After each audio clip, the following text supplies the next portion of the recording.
Hello students, welcome back to the channel. Today we are going to see 8th standard science. The topic name is forces and pressure part 1. So in this video we want to see force, factors influencing force, pressure, pressure exerted by air, forces in liquid, pressure exerted by liquids and Pascal's law. See the following actions in day-to-day life. Making of chapatis, striking a carom coin, kicking a football, opening a door, etc. So all these actions need a force. So what is force? Force is an action of push or pull which makes the bodies to move or brings the moving bodies to rest. It even changes the shape and size of certain bodies. The next one is push. A force to move something or someone away from oneself. Examples: roll a ball, applying glue, writing, put away book, kicking a ball, thrown a paper. The next, pull. A force to move something or someone toward oneself. Example: zip, tying shoelace, climbing, set a book in cupboard, open the door, put on socks. The next we move to an activity for you. Observe the pictures and circle which activity comes under push or pull. The next one is definition of force. Force is that which changes or tend to change the state of rest, the state of uniform motion of your body, the direction of a moving body, the shape of your body. So first one is the force can change the state of rest. See the pictures. These are the examples for the state of rest. Tools lying on the floor, bench in the park, books on the table. So, it cannot be moved from one place to another place when you are applying a force on it. Then second one is the state of uniform motion of your body. A man drives a car from city A to another city B. Distance between city A and city B is 90 km. If a man covers a distance of the first 30 km in 0.5 hours, the next 30 km in 0.5 hours, and the last 30 km also in 0.5 hours, then it means he drove at a constant speed of 60 km per hour. So we can say in the present case the motion of the car was uniform throughout the journey. The third one is the direction of your moving body. For example, when the wind blows hard, the kite moves fast and flies high. So the force from wind, it changes the direction of a moving kite. The last one is force can change the shape of your body. For example, when we squeeze the lemon or orange, the shape of the fruit will change. Next we move to factors affecting force. Just observe the strokes of the bat by a batsman. If you want to hit the cricket ball to the boundary, the striking force on the ball must be greater. For example, if you prick the blown up balloon with a single pin, it will burst. But this does not happen even though many more pins were pricking the balloon. A single pin produces a large pressure over a small area. But when a large number of pins prick a body, each pin exerts very little pressure on the balloon as the applied force gets distributed over a larger surface of the body. So the balloon will not burst. For the above example, we conclude that the effect of a force depends on the magnitude of the force and the area over which it acts. The next we move to thrust. Thrust, the force applied on a surface in a direction perpendicular to the surface. The unit of thrust is Newton. So next one is pressure. Pressure is a force exerted over an area on the surface of an object. Force and pressure are not the same thing. Pressure decreases as the area over which a force is applied increases. If you are applying force on minimum area, the pressure is greater. If you apply a force on larger area, the pressure will decrease. So general formula for pressure is P is equal to F by A, where F is force, A is area. The unit is N by meter square or Pascal PA. Then next we move to a problem. Calculate the pressure exerted by the foot of an elephant using the following data. Average weight of an elephant is 4000 N.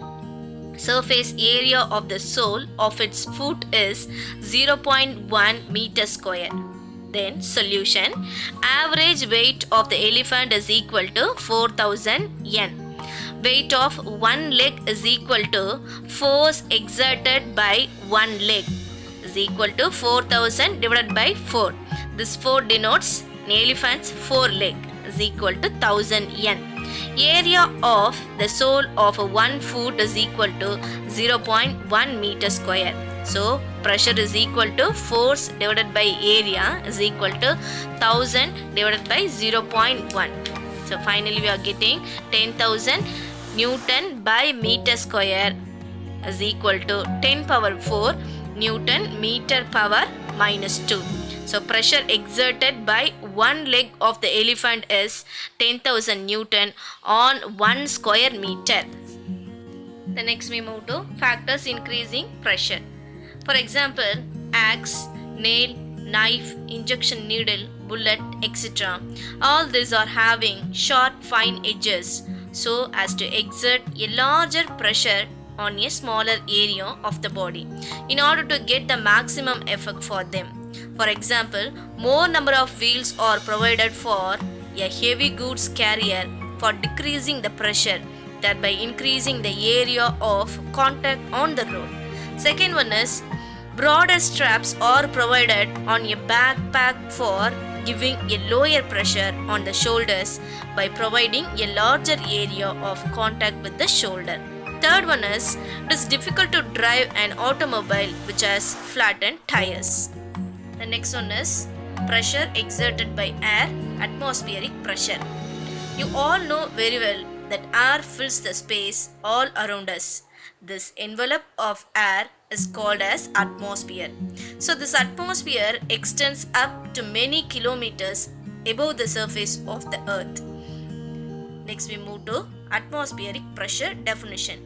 The amount of force or weight of the atmospheric air that acts downwards on unit surface area of the surface of the earth. For example, take a tumbler full of water and cardboard. Place the tumbler inwardly on the cardboard and see what happens. The force caused by the atmospheric pressure acts on the surface of the cardboard is greater than the weight of the water in the glass. The atmospheric pressure can be measured using the device called barometer. Atmospheric pressure can be measured by the height of the mercury column in a barometer. At sea level, the height of the mercury column is around 76 cm or 760 mm. The pressure exerted by this mercury column is considered as a pressure of magnitude 1 atmosphere 1 atm. Example, take a conical flask. Take a well-boiled egg after removing its shell. Place on the egg on the mouth of the flask. It will not enter the flask. Next, take a piece of paper, burn it and drop it inside the flask. Wait for a few seconds. Let it burn fully. Now keep the egg on the mouth of the flask. Wait for a few minutes. What did you observe? The egg placed at the mouth of the flask gets compressed and it falls into the flask due to the atmospheric pressure. So what is the reason for that? When the paper is burning in the flask, the oxygen present in the air inside the conical flask is used up for its combustion. Combustion means burning. This reduces the pressure of the air in the flask. The air in the atmosphere tends to occupy the low pressure region in the flask, so it rushes through the mouth of the flask, thus pushing the egg into the flask. Eventually, the egg falls down to the bottom of the flask. The next, forces in liquids.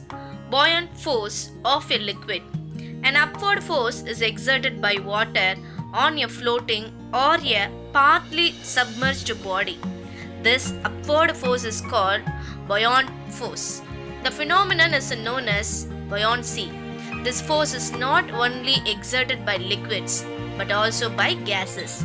Liquids and gases together are called fluids. This upward force decides whether an object will sink or float.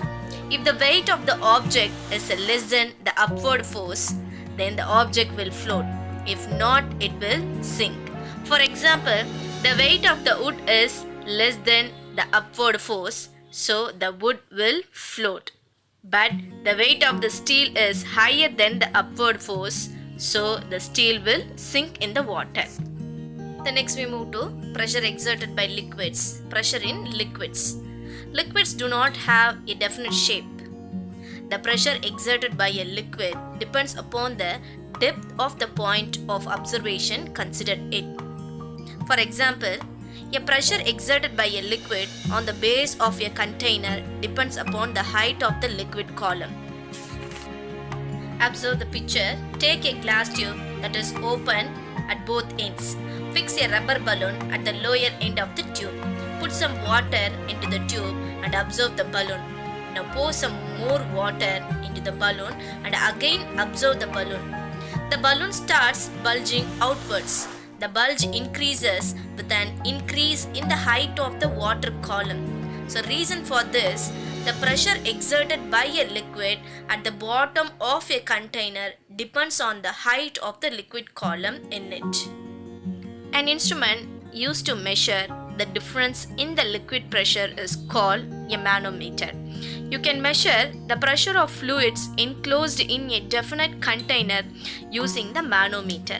Number 2, liquids exert the same pressure in all directions at a given depth. For example, take a plastic bottle, punch 3 holes on its sides at the same height from its base. Now pour some water into it and let it flow through the holes. Observe the flow of the water. The water comes out from all the holes with the same force and falls on the ground or table at the same distance from the bottle. Reason for this activity confirms that liquids exert the same pressure in all directions at a given depth in their container. Number 3, liquid pressure varies with the depth. Take a plastic bottle, punch 3 holes on its sides in the same direction but at different heights. Now pour some water into it and let it flow through the holes. The water comes out from all the holes with a different force and falls on the table at points that are at variable distances from the bottle. Water from the lowest hole comes out with the greatest force and falls at a point that is at a maximum distance from the bottle. Water from the topmost hole comes out with the least force and falls at the point that is at the minimum distance from the bottle. So this activity confirms that the pressure in a liquid varies with the depth of the point of observation in it. And another example, take a rubber ball, fill it with water, then make tiny holes on it with a pin at different points on its surface. Press anywhere on the ball. What do you observe? There are identical streams of water flowing in all directions from the holes. This is due to the phenomenon that the pressure which is applied on the liquid is equally transmitted in all directions. This concept was given by the French scientist Blaise Pascal. Pascal's law.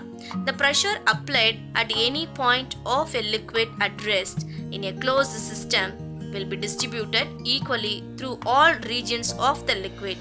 Next, applications of Pascal's law.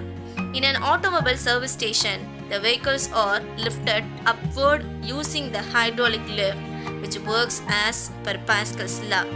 Second one is the automobile brake system works according to Pascal's law. Third, the hydraulic press is used to make the compressed bundles of cotton or cloth so as to occupy less space. for the next video, we will learn surface tension, viscous force, friction and its types, advantages and disadvantages of friction in forces and pressure part 2. If you have any doubts and suggestions, give your feedback to the WhatsApp group. Thank you. Have a nice day.